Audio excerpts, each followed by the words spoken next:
Rosenthal. You and we actually have a different God. Rosenthal, to our God, we are the chosen ones. There's so much of what you have said that as an individual, people may not believe you. They may not believe this interview, Mr. R interrupts. That is why we have control today. One of the reasons. Your people did not believe it was possible for any people or race to accomplish what we have within a couple hundred years. The Gentile is stupid. We are intelligent. I'm young and have had the guts to tell you more than any other would ever dare to tell you, at least publicly. Some of what I have told you is part of the inner, invisible world of... That is when he said in part, most Jews do not like to admit it, but our God is Lucifer. We are his chosen people. Lucifer is very much alive.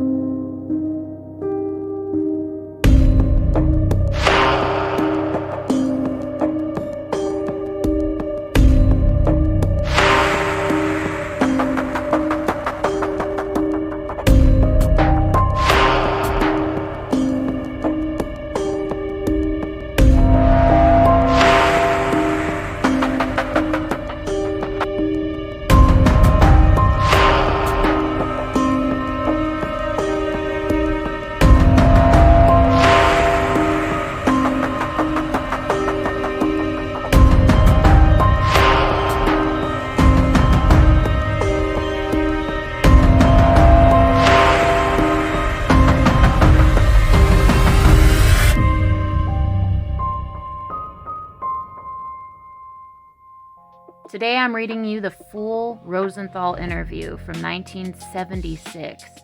For those who don't know, Rosenthal was a top-level aide to Senator Jacob Javits. He was an insider's insider. And just a few months after this conversation took place, he was killed in a terrorist hijacking in Istanbul. He was only 29. The man who conducted this interview was Walter White Jr., and he didn't release it immediately. He actually waited until over a year after Rosenthal's death out of respect for the family's grief. People want to paint White as some hateful supremacist, but if you actually read his letters, he was wishing them the best for their loss. That doesn't sound like hate to me. It sounds like a man seeking the truth while respecting the tragedy. However, he is kind of racist because he had an issue with blacks in America, as you'll see in the interview. Just to put it out there, just because I'm talking about this stuff doesn't mean that I endorse racism of any kind, not against black people or even Jews for that matter. I am just deeply concerned that whenever I try to expose the synagogue of Satan, I am censored. That causes me to want to scream from the rooftops what I know even louder. So here we are. The Harold Wallace Rosenthal interview of 1976, The Hidden Tyranny. Most Jews do not like to admit it, but our God is Lucifer. The above is an exact quote of Harold Wallace Rosenthal, former top administrative aide to the then Senator Jacob Javits, who was since defeated in the 1980 election. White Jr., for the past 17 years director and editor of the monthly conservative publication Western Front, was told about Mr. Rosenthal's boastings around Washington, D.C., and I was encouraged to meet him and to interview him for a fee. Mr. Rosenthal had stated publicly that the Chiefs will completely dominate throughout the entire world, and that they control every facet of political life in America and every aspect of the communication media.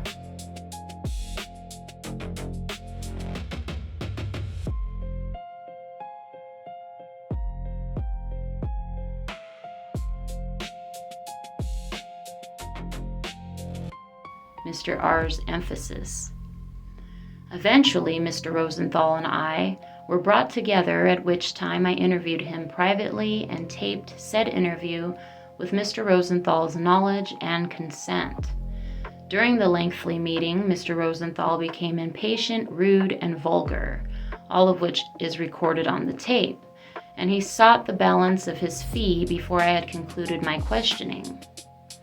Since the entire interview was so lengthy, in 1977 we released and published only the first portion under the same title as above, The Hidden Tyranny. Copies of this manuscript, Part 1, have been sought by people from all over the globe. We now release the balance of the taped interview as Part 2. Although I do not wish to digress, an Eastern analysis has told me that the Hidden Tyranny manuscript, Part 1, has had a pass-on readership of 3.5%. Thus, if true, the manuscript has been read by more than 7 million people. When this final portion, Part 2, begins circulating, its impact may be even greater. It depends upon you, the reader. Before any agreement was reached between us, I had established with Mr. Rosenthal that he would answer an unlimited number of questions with complete honesty and to the best of his ability. It was because of this understanding that I took issue with Mr. Rosenthal during the final stages of the interview and accused him of not being honest with me as it related to his response to my question. Do you have knowledge of when and why the story began about the Jews being God's chosen people? That is when he said in part, most Jews do not like to admit it, but our God is Lucifer. So I wasn't lying. When we are his chosen people, Lucifer is very much alive. As this goes to press, we will seek a governmental body to investigate Harold Rosenthal's allegations. My dictionary conveys such allegations as treason. We now pick up after a dispute during which the tape recorder had been turned off. Obviously, where the W appears, those are my words. Where the R appears, that indicates comment. Here's where it actually begins. So then he asks, Mr. Rosenthal, when the true history is permitted to be published at large, when the truth actually surfaces, what do you expect the people of the world will do to you? He replies, I thought we had concluded this interview. Then Walter says, I'm concerned, and this question seems to require your answer. Rosenthal, we were all finished, White, and now you attempt to pump me again. I've already given you the tables of stone, and yet you want more. Never mind, you wouldn't answer, or you wouldn't understand anyway. You Christians. Walter, so now you damn me because I'm a Christian. I thought we had tried to keep this on a business-like basis, did we not? Rosenthal, mumbled exclamation by Rosenthal. Walter, whatever it is or means, you're using words I never heard before. Are you even speaking English? Rosenthal, I said, Walter, will you spell it? Rosenthal spells M-I-S-C-H-N-A-H, Mishnah, and briefly says it is from the basics of the Talmud. Mr. R continues, let's not dwell on this. We're not getting anywhere. Besides, we had concluded things and that ends our agreement. Walter, are you afraid to answer the question I posed? Rosenthal, who the hell do you think I am? I'm not afraid to answer any question, but I've given you enough information for a book. Walter, did I not pay you as per our agreement? Rosenthal, yeah, sure, but again, you're wanting more. All right, you want my opinion as to what the people of the world are going to think when history is written. Walter, well, I didn't pose the question exactly like that, but go ahead. Rosenthal, I don't give a damn what the people will think. Besides, whenever that happens, you and I will be dead, plain dead. Does that satisfy you? Walter, we are 2 or 3 questions among my notes here, Mr. Rosenthal, which you have not answered, and one is quite important. Rosenthal, what is that? Walter, the story about the 6 million Jews who supposedly cremated or murdered by the Nazis. Rosenthal, what about it? Walter, do you know who or what Jewish organization created that? Rosenthal, no, I don't know anything about its authenticity. I don't think it's too important anyway. Walter, Mr. Rosenthal, you know better than that. What about the younger generation who is going to grow up believing this big lie? And you say it's not important. Rosenthal, it was an outgrowth of the war, and we all know that Hitler hated the Jews, so someone somewhere thought of exaggerating the number. We know that many, many Jews were killed by the Nazis. Walter, I'm sure you know that when World War II broke out, there were less than 250,000 Jews in all of Germany. Many thousands had already left Germany. All right, Rosenthal, so what? As I said before, the Jewish people are the cleverest people in the world. So somebody thought up a big number, and perhaps it grew until now the number of Jews killed is 6 million. We have control of the news media, and that is the great difference. Otherwise, your people could tell your big lie.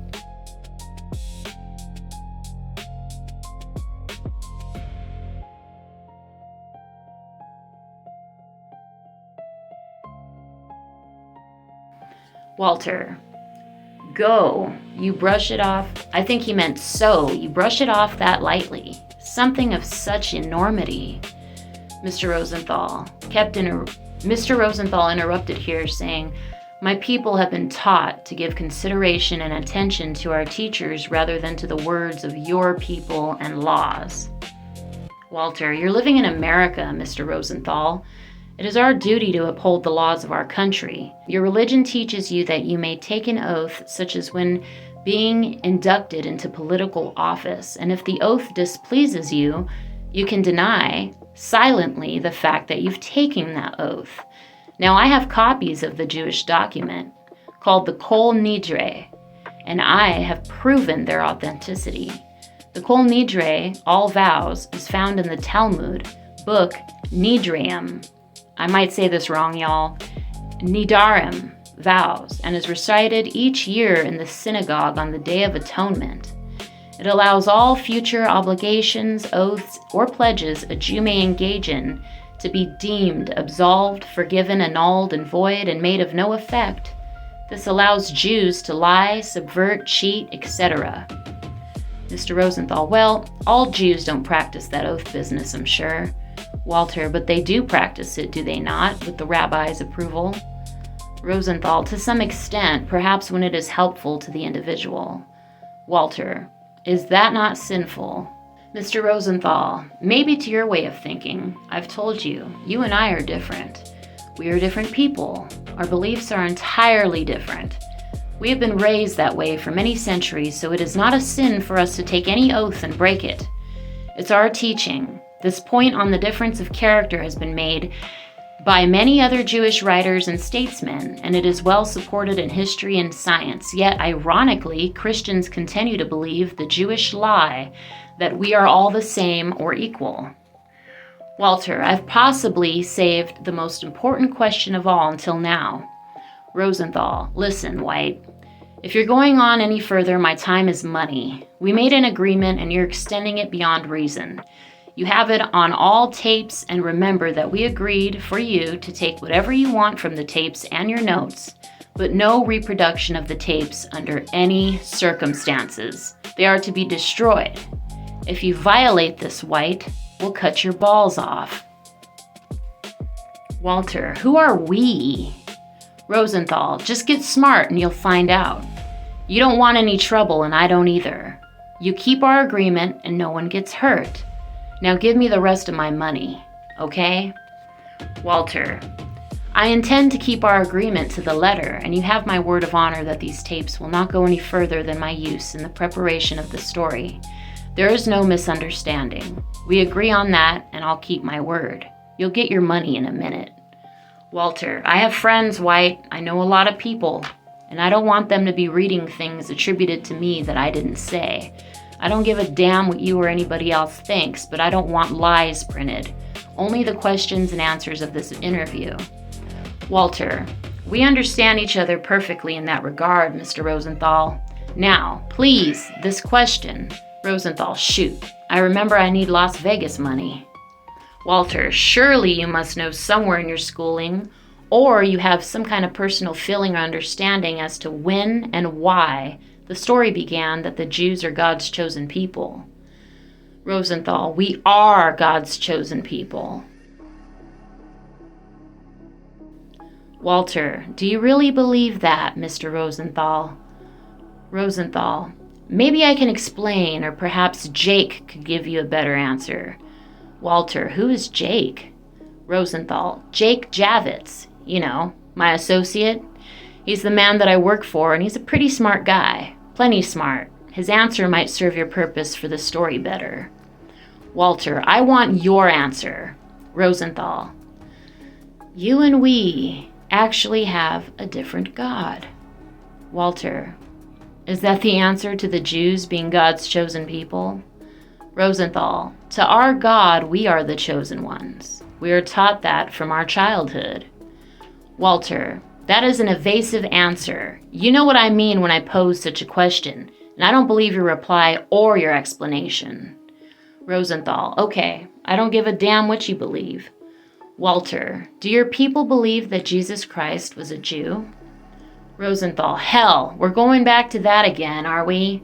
We've already gone over that. Walter, that was before the tape machine ever turned on. I don't think we recorded your reply to this question. Rosenthal, well, I can't answer for all Jews. I guess you're asking what Jews throughout the world believe? Yes. Rosenthal, Jake could answer that better than I. Walter, please, I don't want Senator Javits' answer to anything. I want your answer. Rosenthal, White, I know what you're searching for. I've known from the beginning, but that's all right. You and we are so apart. You're another breed. You're not our kind. It's not secret that we do not respect you and your kind. Genesis 3:15.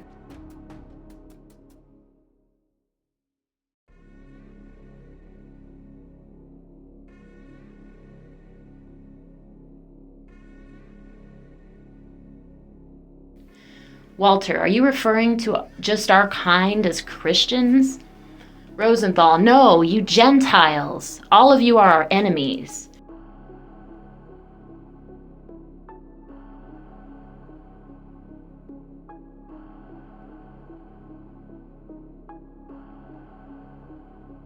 When I was a little boy, just a kid, very young, we were taught very wisely. Many centuries ago, when the Jews were persecuted in almost every country and driven out so many countries,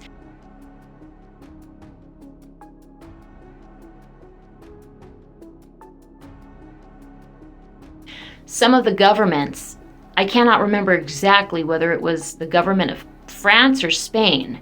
Anyway, the government demanded that the Jews must become Christians or be expelled from the countries. Walter, yes, I recall reading of this many times.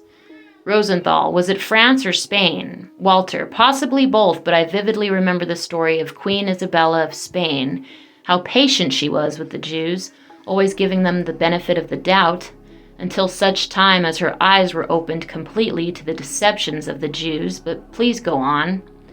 Rosenthal, anyway, the Jews at that time had a very wise rabbi leader, a world leader, and his advice was respected throughout the world. He said that the Jews must pretend to become Christians and bide their time and make real sacrifices if necessary. We have always been ready to sacrifice a few thousand Jews in exchange for world leadership.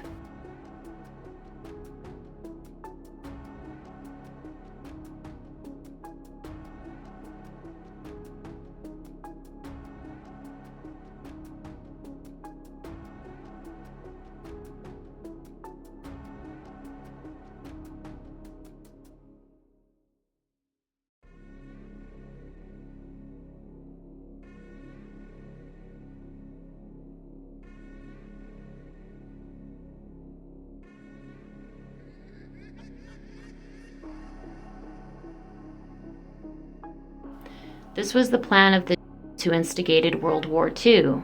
Some Jews were sacrificed so that the persecution propaganda could continue.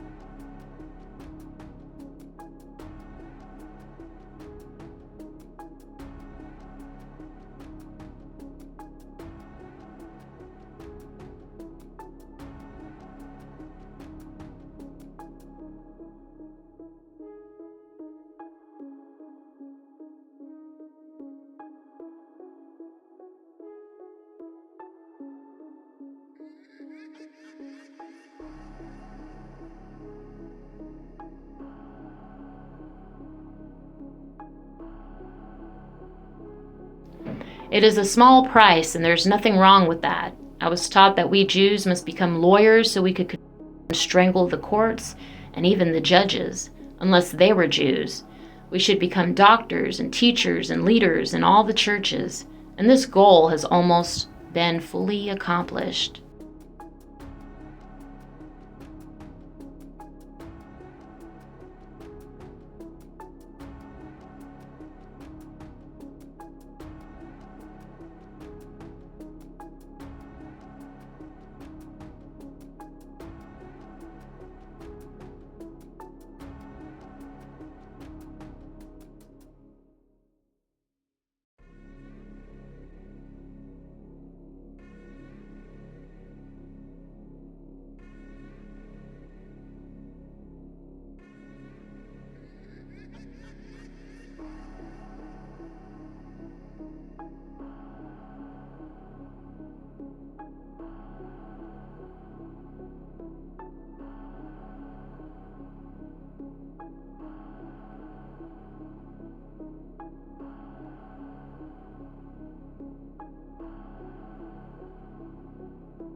I said it before and I'll say it now, that we will have complete, I say complete control throughout the entire world, possibly before I die.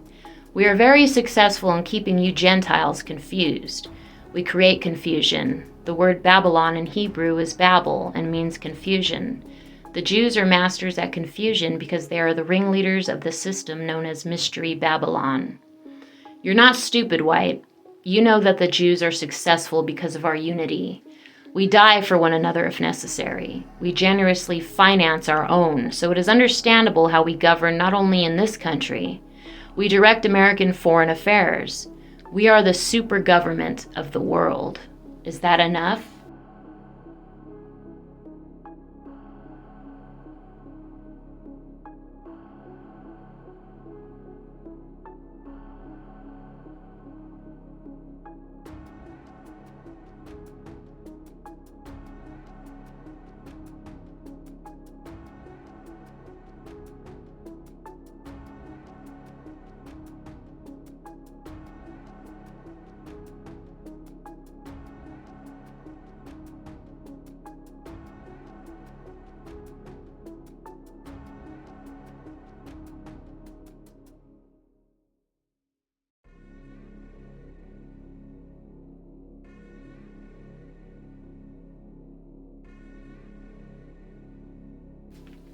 Walter, go on. I find what you are saying most interesting. Please go on. Rosenthal, we are the most powerful international body of people in the world. Do you believe that? Walter, you speak with such confidence that Mr. R interrupted. We can destroy any country's economy without their even being aware of it if we want to. I think this is what you want to hear. Most Americans are totally unaware that by the Federal Reserve System, their money has been stolen and the economy debauched.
Walter, I'm expecting you to be truthful with me, Mr. Rosenthal.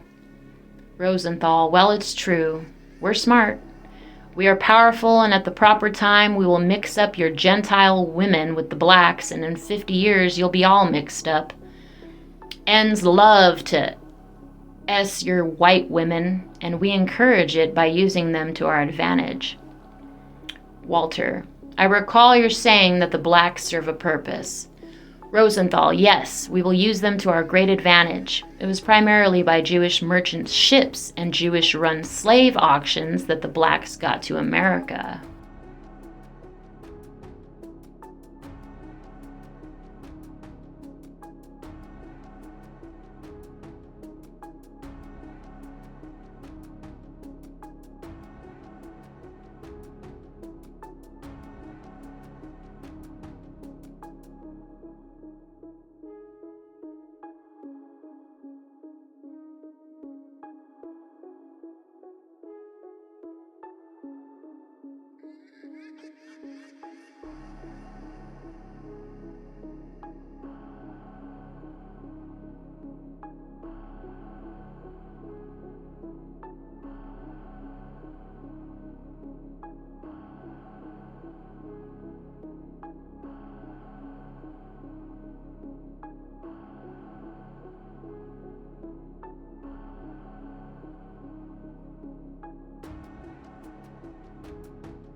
Walter, and try to destroy them after you've used them, I presume?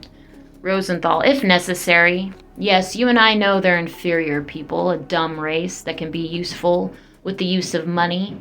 I mean, real big money. Ends will do anything for money. So when the time comes, and you might even live to see it, we will have that complete control while you stupid Christians are waiting for your Christ, the imposter, to return as your savior. Walter, you sound bitter. Rosenthal, not at all. Why should I be bitter? We are on top. Walter, and when this whole sordid story becomes known, the result will be an aroused citizenry, an angry citizenry who will want to destroy you. Rosenthal, how? I ask you how? You can't reach the people. We have it under such control that no one or nobody can people unless it is done through our media control. I think they messed up here in the text, but that's what it says. We have it under such control that no one and nobody can. And then, I don't know, I think it's got typos here. People, unless it is done through our media control. Who has control of the mass media in the 20th century? Chairman of ABC, Leonard Goldson, President of CBS, James H. Rosenfeld, Chairman of RCS, David Sarnoff, Chief Executive of NBC, Fred Silverman, President of PBS, Lawrence Grossman, Chairman of Time, Arthur Heiskell, Editor of U.S. News and World Report, Marvin Stone, Chief Executive of Dow Jones, Warren H. Phillips, Editor of Newsweek, Lester Bernstein, President of TV Guide, Walter Annenberg, President of New York Times, Sulzberger family, TV program producer Norman Lear. These and more are all Jews. We have it sewed up. We have infected your churches completely, and we now control the school system in the United States. It is a reality that we have complete control of organized Christianity, almost everywhere, completely.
Walter, I find so many things you say to be repulsive. The way you say things. It's what you wanted to hear, or you wouldn't have paid good money for this interview. Walter, so long as you are truthful with me. But you still haven't answered the question I posed long back. Do you believe that Jesus Christ was a Jew? Rosenthal, as I said, Jake could give you a really intelligent answer. I know that most of our friends, kids, and people I grew up with, in fact, all of our friends, I'd say all of them, don't believe Christ was a Jew. He was an imposter, and millions of people all over the world now believe that Christianity was founded on untruth and deliberate incorrect translations of your Bible. Christ was a fraud. Even the National Council of Churches agree that there was false translations of the book your people respect. It's built on lies. This comment can hardly be regarded as coming from a true Christian source, since the National Council of Churches was organized by Jews and its theology is controlled by them.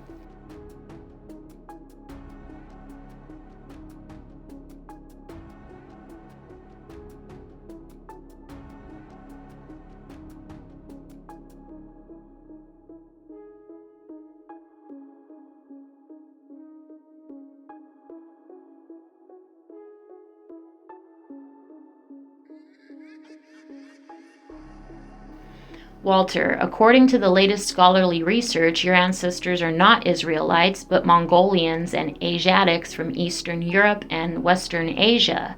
So your ancestors were thousands of miles from the Holy Land. They never ever saw the Holy Land, proving that your people were not the chosen people of God.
Rosenthal, so what? What difference does it make?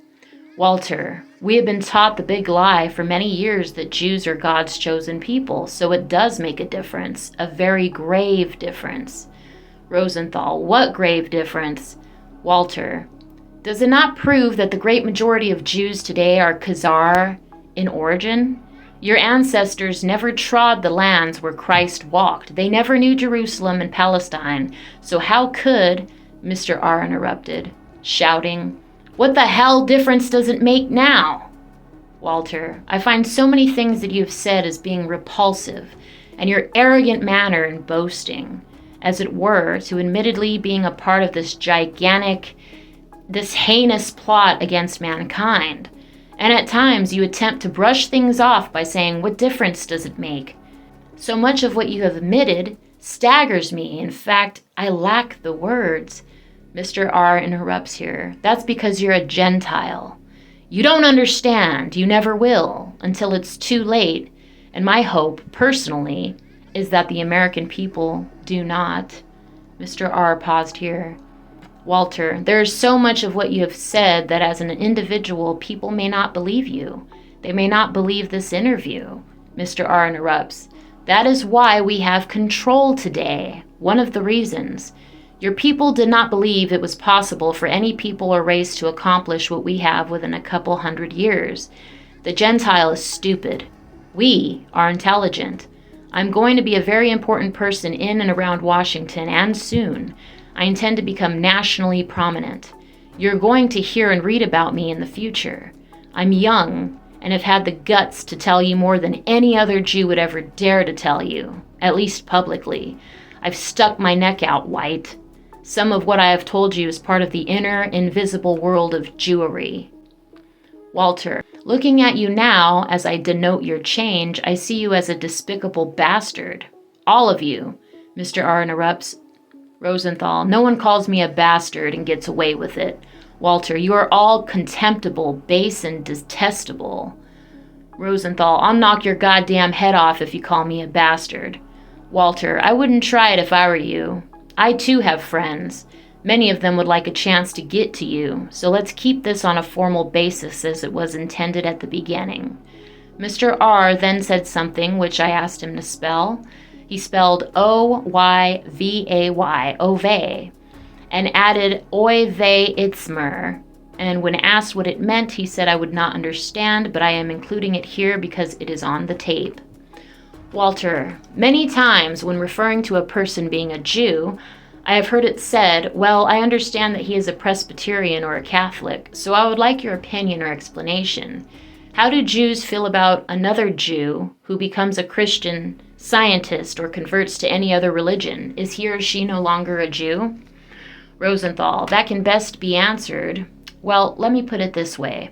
I don't know what your mother and father were, what nationality I mean. Walter, my father was British, English, and my mother was German. Well, if you decided to study Zionism or the Talmud or actually wanted to become converted and attended the synagogue, would that erase your English or German heritage? Walter, of course not, but I wanted to hear it from a learned Jew. What you have said then is that he or she is always a Jew. Rosenthal is stupid. Stupid. We are what we are. No matter what we join or adopt, it doesn't change what we are. I am a Jew and nothing can change me because I take up another religion. Such stupidity. This concept is verified in Scripture by the rhetorical question, can an Ethiopian change his skin, or the leopard his spots? And in the parable of the tares and the wheat, we find that the tares, children of the wicked, are utterly destroyed. None are saved from the destroying fire. None are converted into wheat. God is not going to change the tares into something they never were. Walter, but the Jews are a great part of this deceit. Rosenthal, we have a talent for confusing your issues. Walter, you are masters of deceit, and this cunning practice of yours has allowed your people to infiltrate the governments throughout the world. Rosenthal, why not? Why shouldn't we take over the banks, the universities, the church, and the government if the Gentiles are not intelligent enough to run them? I could not have talked this way a few years ago, but now it is different.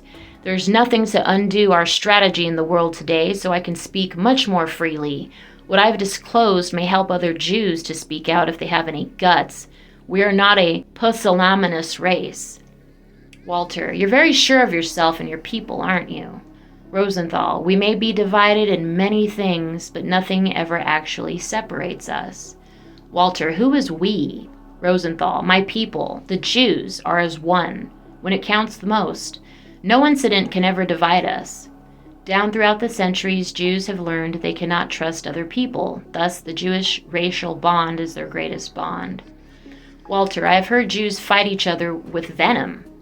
Rosenthal, that's entirely different. Sure, we will fight one another, but as I say, when it counts the most, we're as one. Our forte, white, is division and duplicity. It is an infallible weapon, and we are skillful, perhaps perfectionists in its application. You don't have the intelligence to compete.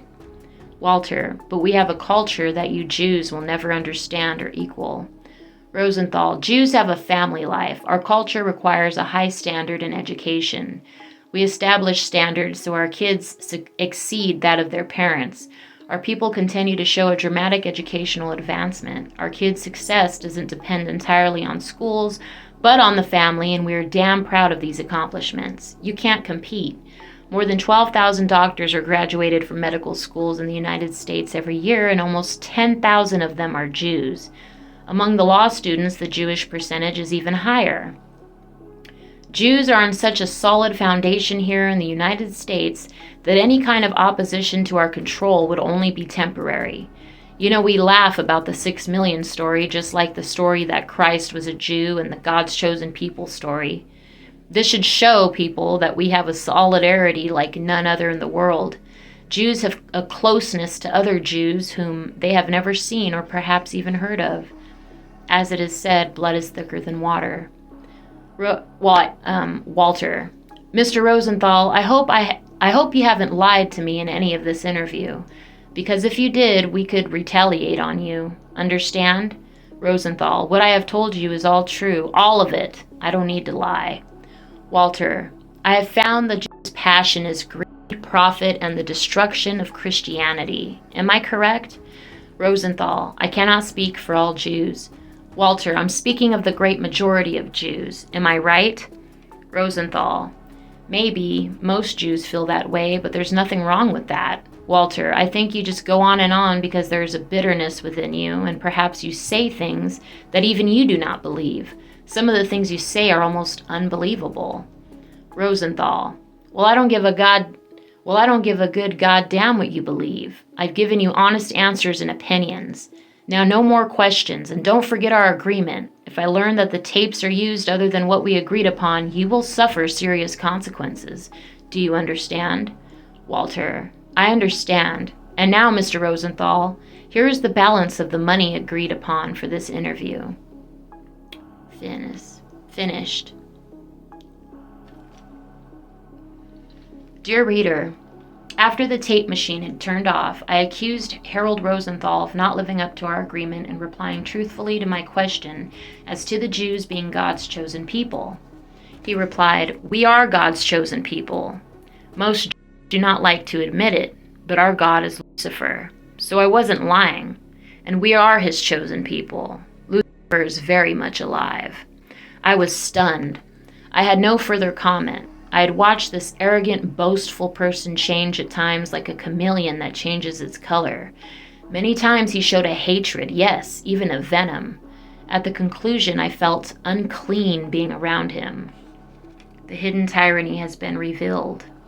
Much of what Harold Wallace Rosenthal said brought to the surface a reality we veterans have known all along. But this Jewish treachery is more shocking when getting it all in one package.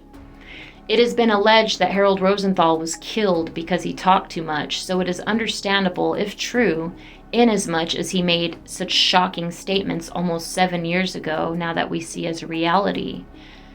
As an example, we cite the staggering exploitation of the Negro and the black presence everywhere today. We minimized Mr. R.'s boastings of their control of our churches. Unbelievable then. Now, in the fall of 1983, it is a reality that the Supreme Court sanctions IRS-approved state churches. When Rosenthal made such comments about church control, we felt that he was bragging. But the present-day persecution of the church and its ministries here in America by the government is today a fact. If you were told that a sheriff and 3 deputies would wait in the darkness of midnight to arrest a pastor, one Everett Sullivan, in Omaha, Nebraska, because he intended to resume the daily educational ministry in Faith Baptist Church in Louisville, you would not have believed it 6 years ago. Today, however, is just another bizarre episode in one of the most incredible stories in American history. Organized Jewry is determined, and the final oppression of Christianity via taxation and regulation is now fact. The enemy is not coming. The enemy is here. War has been declared on Christianity, churches, religious freedoms, the true American way, and the white race. Are other freedoms worth standing for, living for, fighting for, dying for? If so, let's stand up and be seen and speak up and be heard. The time to fight for freedom is while we still have the freedom to do so. Christians are to be the salt of the earth and the light of the world. Salt and light are dominion qualities. It is time for Christians to exercise godly dominion. And if by the instrument of governmental authority a people is being driven to its destruction, then rebellion, if not only the right but the duty of every member of that people. The hot blood which stood us at the Concord still flows in our veins. We need true Americans for the defense of America against Jewish tyranny, and there are millions of freedom-loving, red-blooded Americans out there waiting to be told. So let us ally ourselves together in the refusal to permit those alien devils from ruining our once great nation. When the American people really discover and realize what the unspeakable has perpetuated, their wrath will know no bounds, and the gutters will run deep with blood. Before I wrap this up, I need you to really look at the timeline here. We're talking about a man who sat down, gave this interview, and then boom, gone. Just like that. Right after the words left his mouth, his story ended. People call it a coincidence. They say this document is a hoax. But here's the part that's keeping me up. I have the receipts. I've been digging through the archives, deep diving on Google, and I have screenshot after screenshot of things mentioned in this fake interview actually happening in the real world. Real events, legit proof that matches this text perfectly. So I have to ask, if this is just a lie or a made-up hoax, how did he predict the future with such precision? And why does the system freak out the second I try to show you these screenshots? The second I try to read this document? Why can't we talk about news? This is the shit I go through when making these videos. Also, I can't even use AI, you guys. It shuts me down every single time. What does that say? I have to write my own scripts. I have to blur everything out. It's ridiculous, the amount of editing I have to do. I've had to fight filters, the something went wrong errors, and the constant threat of this channel being new. I had to really edit this, you guys, for you to be able to see it. I feel like I'm reading a script that honestly wasn't meant to be seen. If you guys want to see the unedited version, go to my Rumble. I'm putting the pieces together, but I want to know if you guys see the pattern too. Look at the date he died. Look at the predictions that came true. Did you read the screenshots? Make sure you pause and read them. There's no way this dude made this up. This is, like the many other documents, books, and confessions, the truth they don't want you to know about. Because if everyone read this, who knows how the public would react. Tell me what you guys think in the comments before this gets Do you see what I see? What trips you out the most about this? Did you even know about this interview? Let me know in the comments section. I love you all. I'm out.